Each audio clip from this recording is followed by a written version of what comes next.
O orçamento de 2021 deve ser entregue hoje pelo governo federal. Levi Guimarães. O governo tem até hoje para entregar ao Congresso o projeto de lei com o orçamento para 2021. É o texto que vem com as previsões de gastos e receitas da União no próximo ano. Essa é a primeira vez em 32 anos que a proposta não vai ter que passar pela Comissão Mista de Orçamento, o colegiado do Congresso, que é responsável por avaliar o assunto. Desde março, por causa da pandemia da Covid-19, as comissões temáticas não têm funcionado, a não ser que a mesa diretora da Câmara e do Senado reabra a CMO de forma remota. O projeto deve ir direto para os plenários das duas casas legislativas. O orçamento de 2021 é considerado um desafio pelos parlamentares. Com os gastos extraordinários do ano atual, devido às ações de combate ao coronavírus, o rombo do governo federal pode chegar perto de R$ 1 trilhão. Para o ministro da Economia, Paulo Guedes, o cenário reforça a necessidade de manter o teto de gastos, acompanhado de uma desvinculação orçamentária.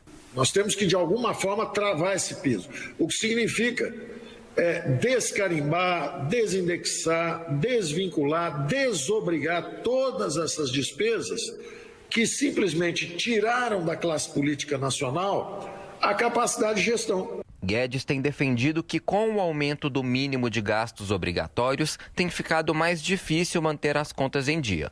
Por isso, segundo ele, o ideal seria desvincular o orçamento público desse tipo de despesa. O ministro também tem reiterado que, apesar da situação fiscal, o governo não vai deixar de investir em infraestrutura, mas com responsabilidade fiscal. E o presidente tem decidido sempre na direção da responsabilidade fiscal. Ele tem reafirmado isso sucessivamente.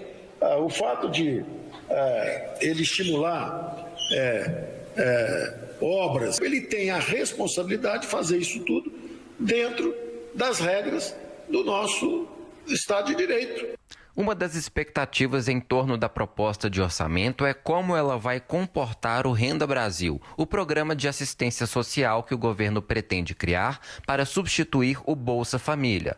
É possível que o texto já chegue ao Congresso com a previsão de gasto para a iniciativa, mas também existe uma brecha para que ela seja incluída ao longo das discussões no Congresso, já que o desenho do programa ainda não está pronto. De Brasília, Levi Guimarães. É justamente na discussão desse orçamento para 2021 que a gente vai ficar sabendo se o tal do teto de gastos vai ser mantido no Brasil ou não. Vamos acompanhar isso de perto. O ministro Paulo Guedes fala a verdade, o piso de gastos brasileiro não para de subir, os gastos obrigatórios. Ao mesmo tempo que o teto impõe um limite muito estreito. Então, o espaço entre piso e teto de gastos para o Brasil é muito apertado. O governo vai ter que fazer muito malabarismo junto ao Congresso. Agora a gente vai descobrir, talvez, não é certo ainda, mas talvez seja necessário sim repactuar o teto de gastos para o ano que vem.